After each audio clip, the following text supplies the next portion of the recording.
찾으시겠습니다. 오늘 말씀은 출애굽기 1장 15절부터 우리 17절까지만 같이 보시겠습니다. 주보에는 22절까지로 되어 있지만 우리 출애굽기 1장 15절부터 17절까지 우리 다 같이 합독하시겠습니다. 시작합니다. 애굽 왕이 히브리 산파 십부라라 하는 사람과 부하라 하는 사람에게 말하여 이르되 너희는 히브리 여인을 위하여 해산을 도울 때에 그 자리를 살펴서 아들이거든 그를 죽이고 딸이거든 살려두라.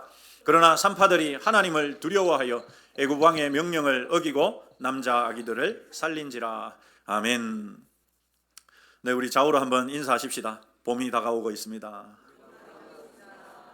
한 번 더 하십시다. 긴 겨울 고생하셨습니다. 네, 꽃샘추위가 또 한두 번 정도 더 있을지 모르겠습니다만은 참 계절이 바뀐다는 것을 우리가 몸으로도 실감하는 것 같습니다. 이제 제 기억이 맞는지는 모르겠습니다만은 처음으로 이제 새벽에 영하권으로 넘어가지 않고 그래서 이런 화초들도 이제 바깥에 내놔도 될 정도로 이렇게 온도가 많이 올라간 것 같습니다. 이때 또 우리가 주의해야 될 게 한 가지 있는데요. 우리 좌우로 한 번 더 인사하십시다. 환절기에 감기 조심하세요. 감사합니다. 네, 여러분 올해 우리가 매일 하루 한 장씩 성경 읽기와 또 묵상을 지금 병행하고 있죠. 이제 순서대로라면 지난 금요일이 이제 출애굽기 창세기를 끝내고 출애굽기 1장을 시작했을 것입니다. 여러분 좌우로 한 번 더 확인해 보십시다. 출애굽기 1장 맞습니까? 읽으셨습니까? 네. 여러분 하루 한 장이니까 크게 부담 갖지 않되 우리가 매일 꾸준히 읽어 가시기를 한 번 더 당부드립니다. 여러분 이 금요일 날 출애굽기 1장을 읽으실 때 창세기 50장을 읽고 한 장을 넘기면 출애굽기 1장이죠. 여러분 우리가 성경으로는 한 장만 넘기는 것이지만 실제 역사적으로 시간적으로는 무려 400년의 시간이 지나가는 거예요. 창세기 50장에서 출애굽기 1장은 성경 한 장이지만 그 한 장이 400년이라고 하는 시간이 훌쩍 지나가 버린다는 것입니다. 그럼 창세기 50장에서 창세기의 끝부분에서 이 야곱이 자기 가족 70명을 다 데리고 요셉이 있는 애굽으로 들어갔습니다. 그 애굽에서 이 야곱의 가족이 어떻게 되느냐? 본문 7절이 알려줍니다. 같이 읽어보시죠. 시작합니다. 이스라엘 자손은 생육하고 불어나 번성하고 매우 강하여 온 땅에 가득하게 되었더라. 아멘. 여러분 이 말씀에는 여러분 우리가 말씀을 읽고 나면 우리 다 같이 아멘을 끝에 꼭 한번 붙이면 좋겠습니다. 우리 한 번 더 읽으시겠습니다. 시작합니다. 이스라엘 자손은 생육하고 불어나 번성하고 매우 강하여 온 땅에 가득하게 되었더라. 아멘. 네, 감사합니다. 여러분 이 말씀은 이 7절 말씀은 하나님의 특별한 섭리가 있었다는 사실을 보여줍니다. 인구 통계학적으로 그 학자들이 여러분 이스라엘 백성들이 야곱의 가족이 70명이 애굽에 들어갔는데 그들이 430년 후에 출애굽을 할 때는 남자 장정만 60만 명이고 최소로 잡았을 때 전체 인구가 200만이라고 하면 이 인구 통계 학자들은 그걸 믿지 않아요. 왜냐하면 그렇게 많이 불어나는 것은 불가능하다라고 말하거든요.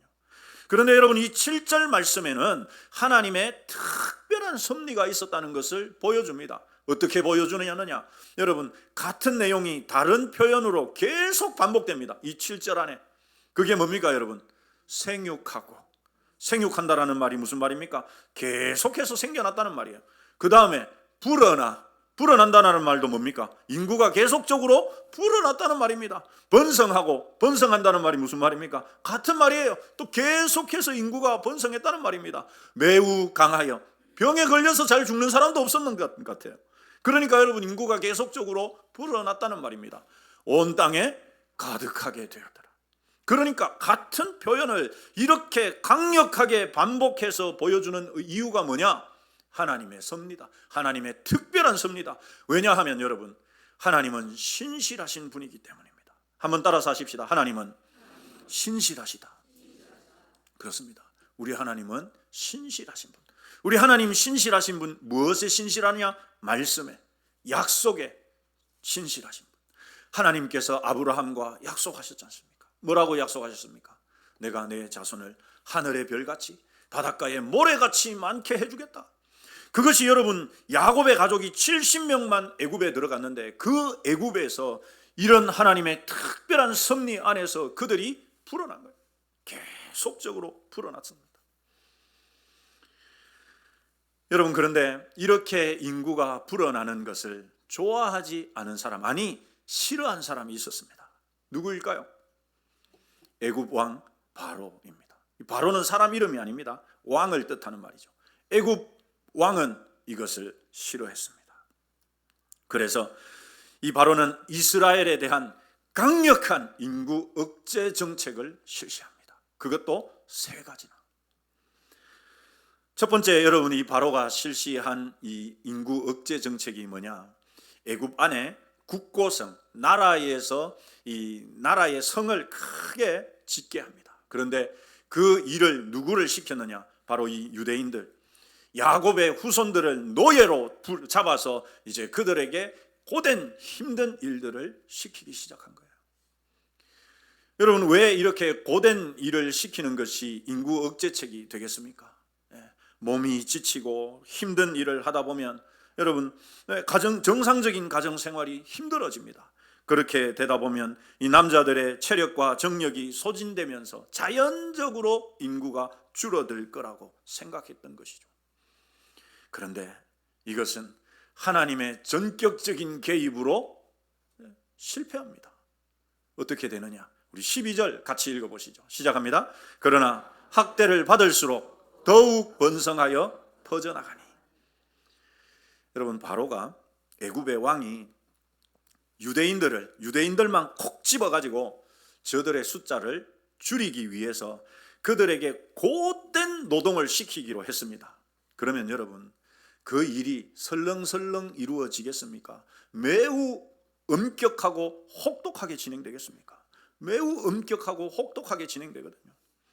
그러니 이스라엘 남자들이 얼마나 지치고 피곤하지 않겠습니까? 그런데 여러분, 12절 뭐라고 말씀합니까? 그러나 학대를 받을수록 어떻게 됩니까?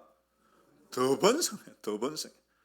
여러분, 그래서 이 12절은 7절과 더불어서 하나님이 얼마나 강력하게 자기 언약을 이루어 가시는지를 보여주는 말씀입니다. 여러분, 우리 한번 따라서 하십시다. 사람은 하나님을 이길 수 없다.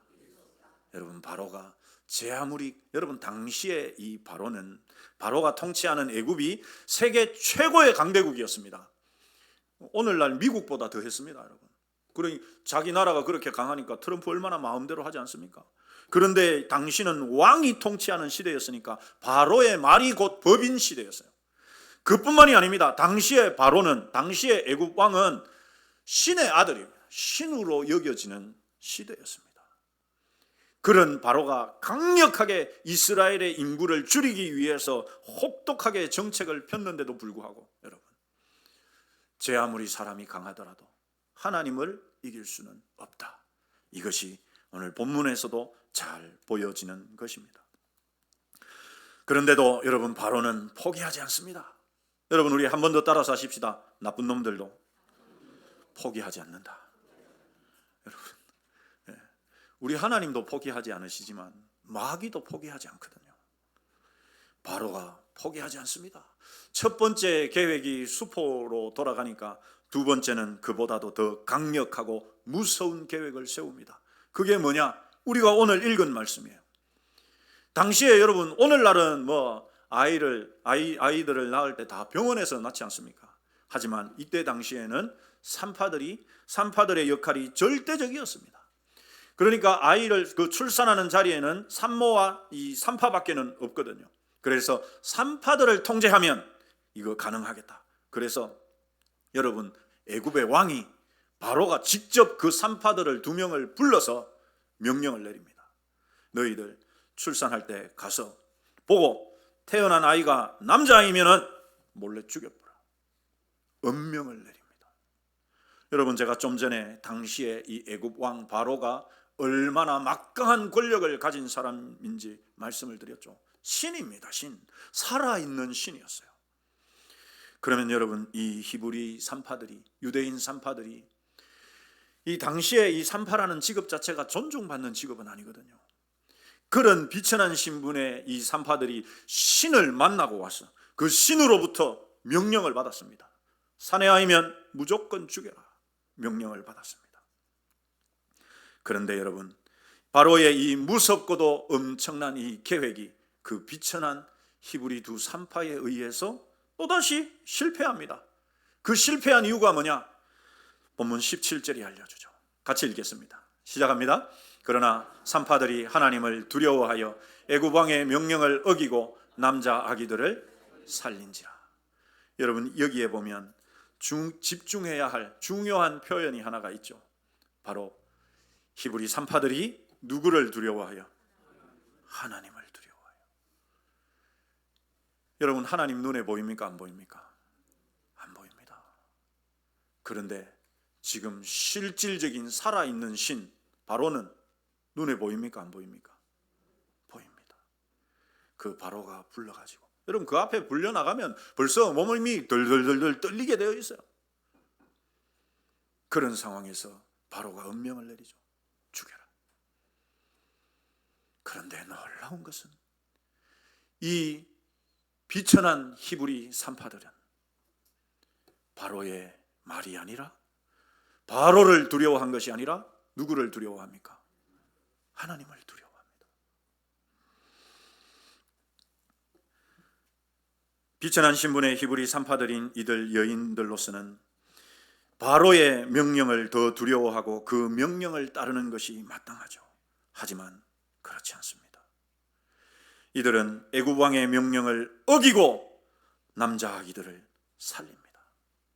여러분, 이들이 이렇게 한 것은 그들이 바로가 아니라, 눈에 보이는 바로가 아니라 하나님을 두려워했기 때문입니다.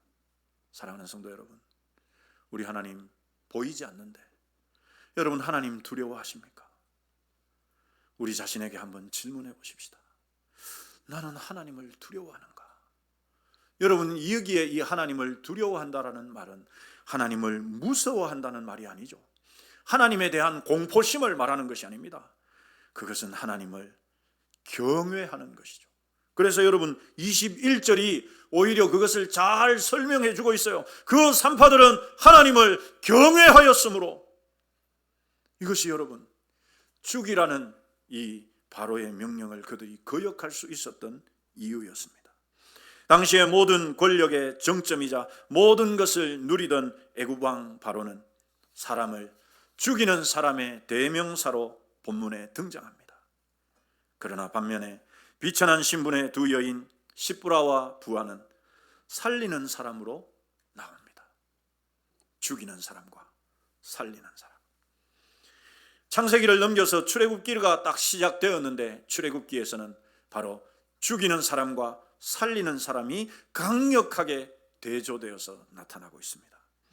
그런데 여러분, 성경이 참 놀라운 것은요, 그 대단한 바로의 이름은 몰라요.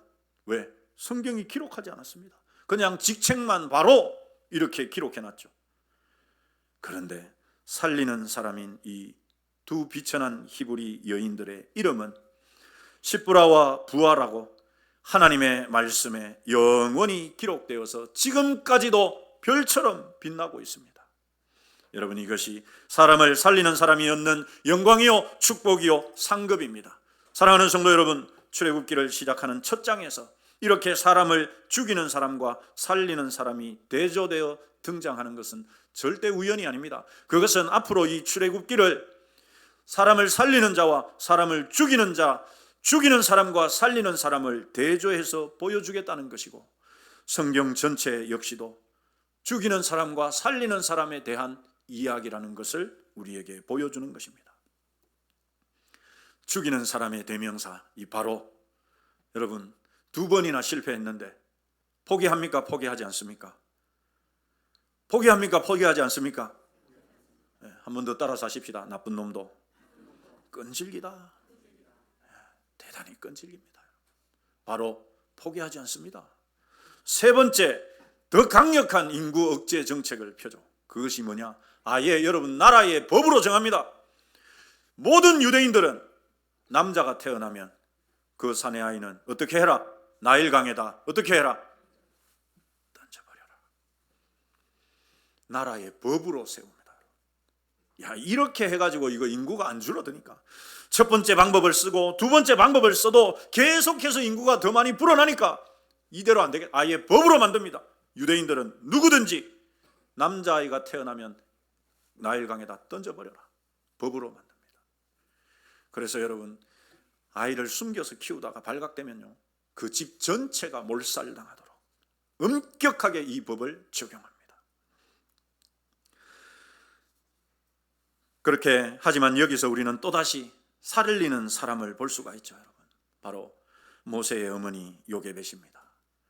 모세의 부모는 서슬퍼른 바로의 명령이 시행되던 바로 그때 모세를 낳습니다. 그리고는 어떻게 합니까? 3개월을 숨겨서 키워요. 그 애굽의 병사들이 막 눈을 시퍼렇게 뜨고 찾아다니고 이렇게 하는데 어떻게 숨겼는지는 모르지만 3개월을 그 태어난 모세를 숨겨서 키웁니다. 그런데 여러분, 히브리서 기자는 바로 이것에 대해서 이 모세의 부모의 행동에 대해서 믿음으로 그것이 가능했다, 이렇게 우리에게 해석해 줍니다. 같이 읽어보시죠. 시작합니다. 믿음으로 모세가 났을 때에 그 부모가 아름다운 아이임을 보고 석 달 동안 숨겨 왕의 명령을 무서워하지 아니하였으며. 여러분, 제가 이 노란 글씨로 표시를 해놓은 부분이 있죠. 그 부모가 누구의 명령을? 왕의 명령을 어떻게 했다고요? 무서워하지 않았습니다. 히브리 두 여인 시브라와 부하가 하나님을 두려워하여서 왕의 명령을 어기고 아이들을 살린 것처럼 모세의 어머니, 모세의 부모도 역시 왕의 명령을 무서워하지 않아요. 여러분, 왜 왕의 명령을 무서워하지 않았을까요? 죽음을 나는 죽어도 좋아 이랬기 때문일까요? 아닙니다. 그렇습니다. 하나님을 더 두려워했기 때문에, 하나님을 경외했기 때문에 왕의 명령을 무서워하지 않을 수 있었던 것이죠. 한번 따라서 하십시다. 하나님을 경외하면 사람을 무서워하지 않는다. 3개월이 지나자 문제가 생겼습니다. 이제는 아이의 울음소리가 너무 더 커진 거예요. 그러니까 더 이상 숨길 수 없는 상태가 되니까 모세의 어머니 요게벳은 갈대 상자를 준비해서 정성껏 역청과 나무진을 칠해 그 안에 아기 모세를 넣어서 나일강가 갈대밭 사이에 갖다 둡니다. 여러분, 바로는 나일강을 죽음의 공동묘지로 만들었지만 모세의 어머니 요게벳은 그곳을 생명의 요람으로 바꾸고 있는 것입니다.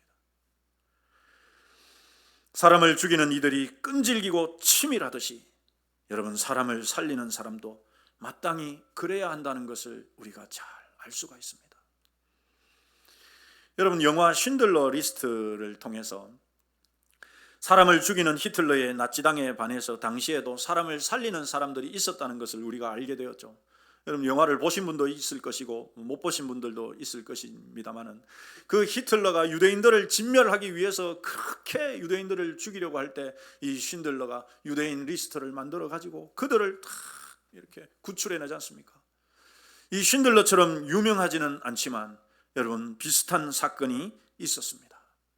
1939년도 2차 세계대전의 전운이 짙게 들이우던, 그리고 나치 독일이 이제 체코슬로바키아를 점령하기 직전이었습니다.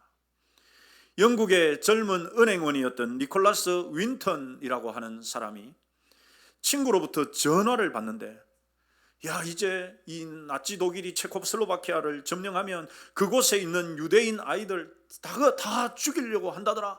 굉장히 구체적인 첩보를 듣습니다. 은행원이었거든요.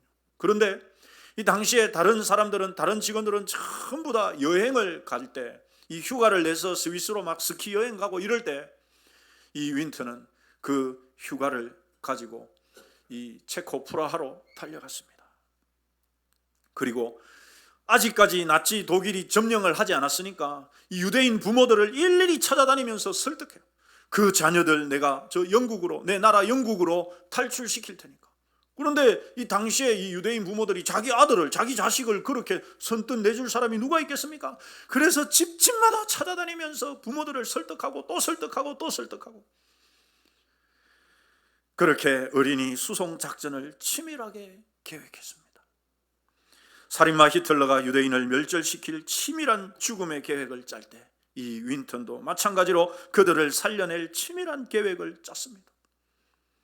영국 정부에서 비자를 안 내주려고, 이제 부모들 겨우 설득해가지고 아이들 이제 영국으로 데리고 가면 되는데 영국 정부에서 비자를 안 내주니 다시 정부 관계자들 찾아다니면서 정말 피말리는 협상을 벌였습니다.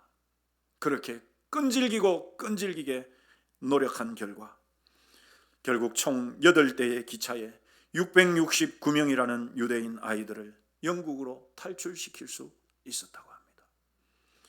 2015년 7월 1일에 이제 별세한 이 니콜라스 윈턴의 사진입니다. 이 윈턴의 노력 덕분에 그 아이들은 끔찍한 홀로코스트의 대학살 속에서도 무사히 살아남을 수 있었습니다.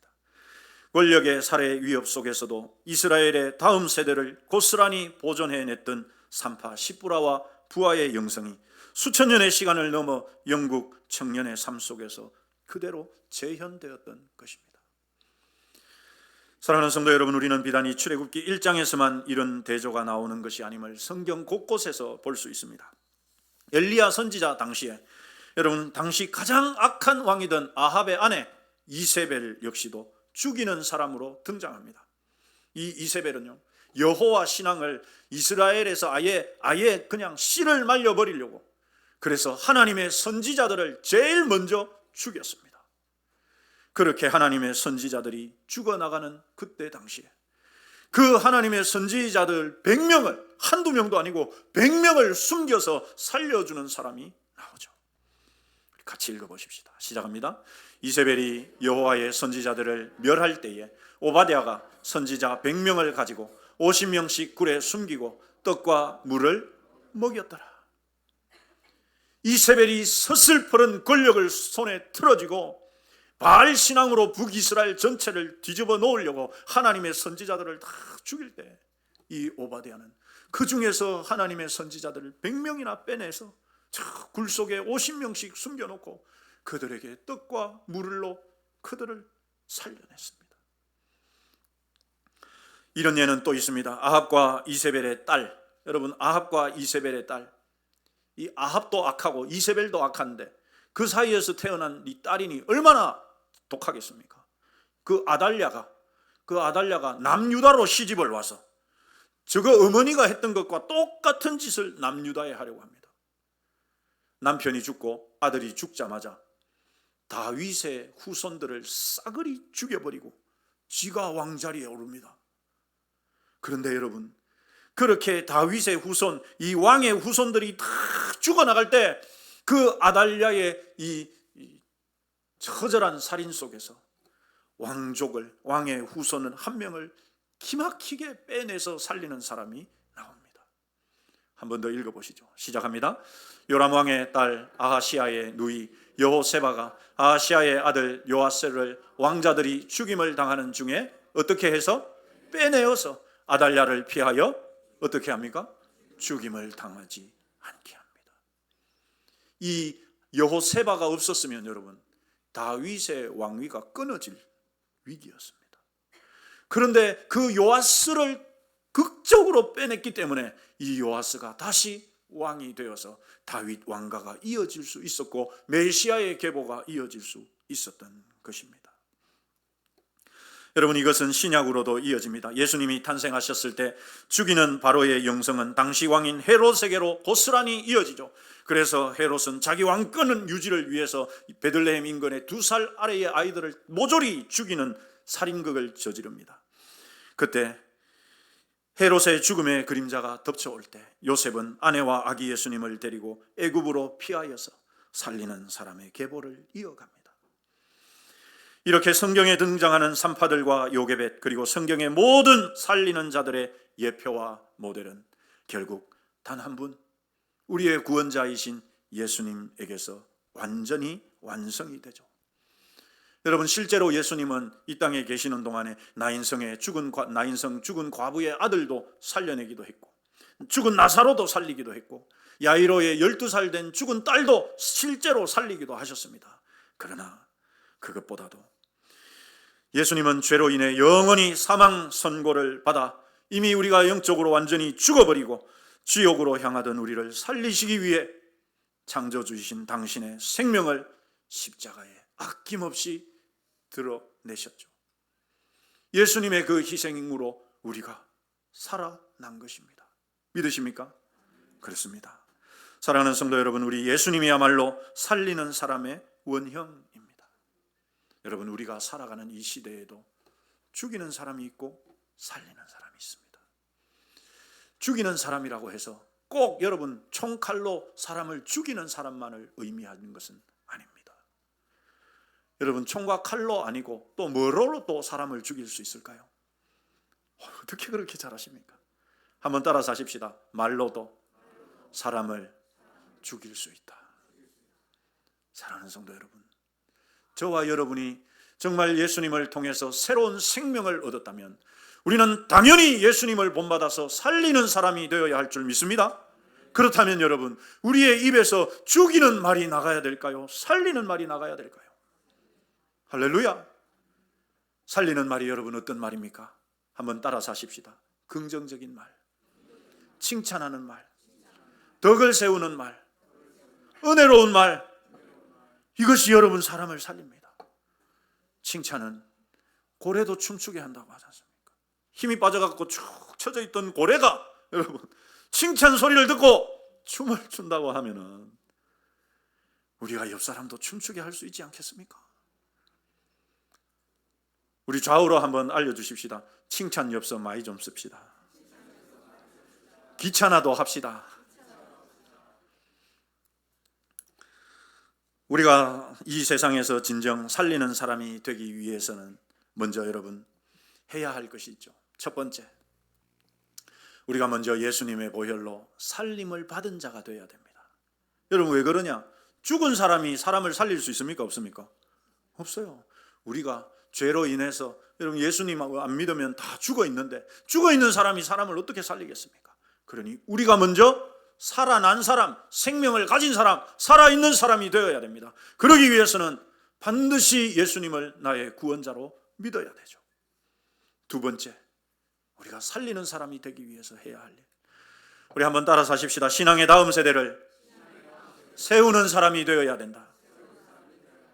여러분, 우리 조상들은요, 대가 끊어지는 것을 너무도 극도로 두려워했습니다. 왜요?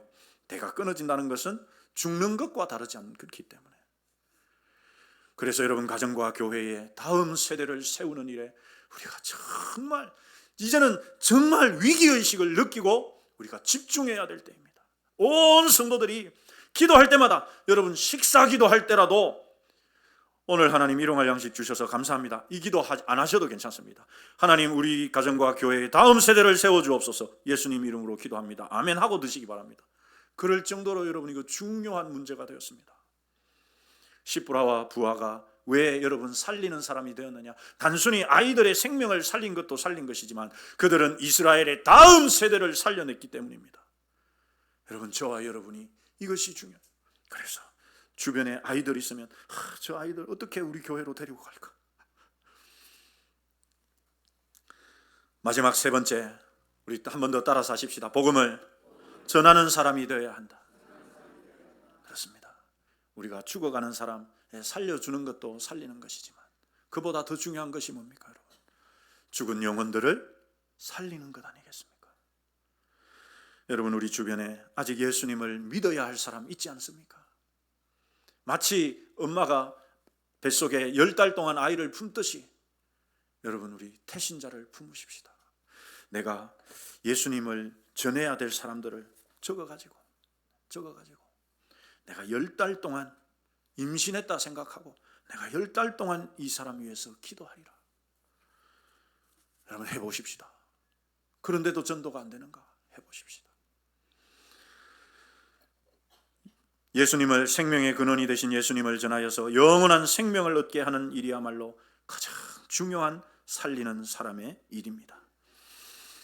사랑하는 성도 여러분, 죽이는 일은 마귀의 일이지만 살리는 일은 하나님의 일입니다. 저와 여러분이 예수님으로 인해 영원한 생명을 소유한 사람이라면 우리도 마땅히 사람을 살리는 사람이 되어야 할 줄 믿습니다. 살리는 사람으로 그래서 여러분, 우리 말로도 사람을 살리고 복음으로도 사람을 살리고 다음 세대도 살리게 하는 그런 저와 여러분이 되시기를 주님의 이름으로 축원합니다. 기도하겠습니다. 하나님